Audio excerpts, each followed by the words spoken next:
We all know that there are plenty of people that hate EA, but why exactly is that? Sure, we all have a few reasons in mind, but surely there's more to it than just that, and there is. What's up, guys? Jimmy here. Welcome to Chaos Top 10s, and today we are going to be going over 10 reasons why people hate EA, Electronic Arts. There's multiple reasons. I know the big one at the forefront right now is Battlefront 2, but we're going to dig a little deeper into one of the biggest video game publishing companies in the world and why people just don't really like them. We are running a $200 Amazon gift card giveaway the entire month. All you have to do to enter is like this video, be subscribed, turn on your notifications, and leave a comment why you want to win it with your Twitter handle attached. I will announce the winner at the end of the month on Twitter.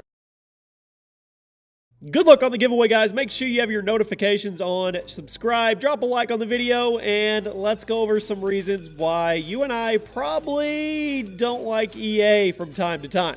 Kicking off our list at number 10 is a very good one. They force broad appeal into games. One of the things that EA is notorious for is shoving overly simplistic and trendy elements into games where they don't belong. The most notable instances of this are the 2013 SimCity, where everything required an online connection, which only ended up killing the actual experience, and adding multiplayer modes to Dead Space 3 and Mass Effect 3, two franchises where those things really just don't belong. Obviously, EA is a company that wants to sell games, and a good way to do that is to appeal to a larger audience. But EA doesn't really care where the large audience comes from or where it should be coming from, which often results in them putting out games with elements that just don't make much sense.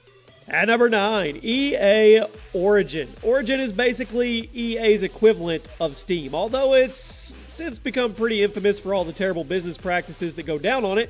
First of all, there was a 2-year entitlement clause when the system first launched, meaning that if you didn't use Origin enough in your first 2 years, it would be deleted and all of your game purchases would be taken away from you. I'm serious. This caused a huge backlash, and EA tried to defend themselves by saying that the clause was put in the game by mistake. Yeah, stuff like that doesn't happen by mistake. Then there was a huge fiasco with people getting their entire Origin accounts banned because they said something lame on the forum. That's right. If you said something naughty or too critical on the EA forum, they wouldn't just ban you from the forum, they would ban your entire Origin account, locking you out of playing any games that you paid your hard-earned money for just because EA didn't like something you said. This was later changed, so if you get banned, you can still play your games offline, but that does not change the fact that EA is very quick to eliminate your access to things that you already paid for, and Origin is one of the worst places for them to do this. At number 8, a lot of people would say they don't care about the game, and let's talk about it. We've seen it time and time again with FIFA, Madden, Battlefield 4, and now Battlefront 2.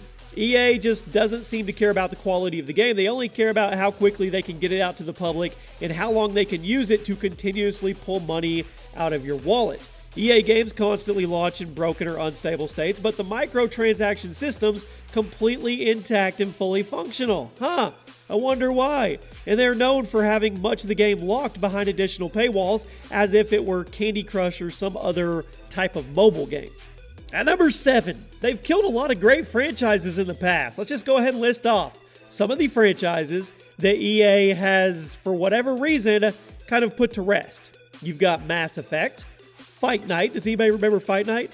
Dead Space, Dungeon Keeper, Command & Conquer, Medal of Honor, The Sims, SimCity, and many, many more. Classic, legendary franchises that for whatever reason, whatever decision-making process went down, they killed them. They stifled them, and they're no more.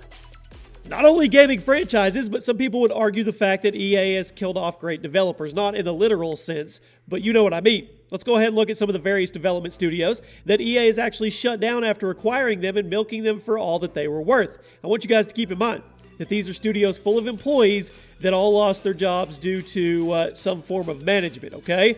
You've got Visceral Games, Maxis, Bullfrog, Origin, Westwood, DreamWorks Interactive, Danger Close, EA Los Angeles, Phenomic, Pandemic, Blackbox.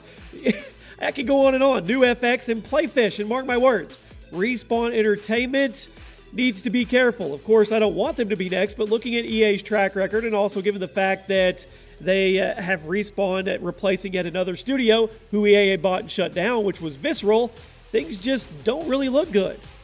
At number 5, do they see people as numbers? Do they see customers as numbers instead of actual people? I get it, okay?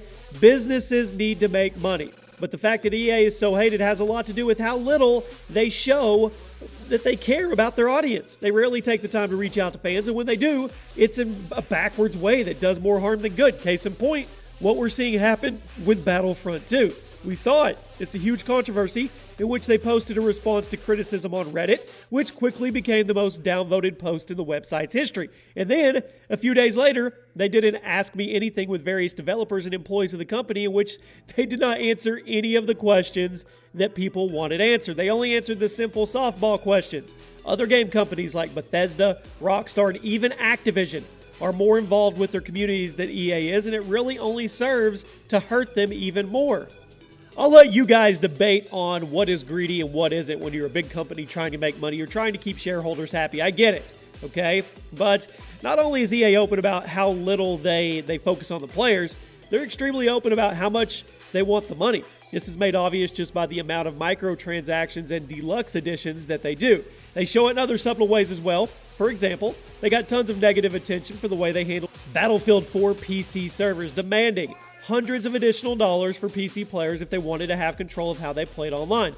They sold a deluxe edition of Mass Effect Andromeda that didn't even include the game, and representatives have stated that they've seen EA games that didn't have excessive microtransactions as missed opportunities. Seriously, people enjoy your game immensely, but because it didn't have microtransactions, you view it as a missed opportunity. That just sums up how awful the way that EA looks at its business is. Rather than figure out a way to recreate the things that people want, they ignore them because they didn't have enough ways to get more money out of them. At number 3, they claim to be for the player. CEO of EA, Andrew Wilson, took control of the company in 2013 and was recently quoted in an interview that before they make any decision of what or what not to put in a new game, they ask themselves, is this good for the player? Really? Seriously?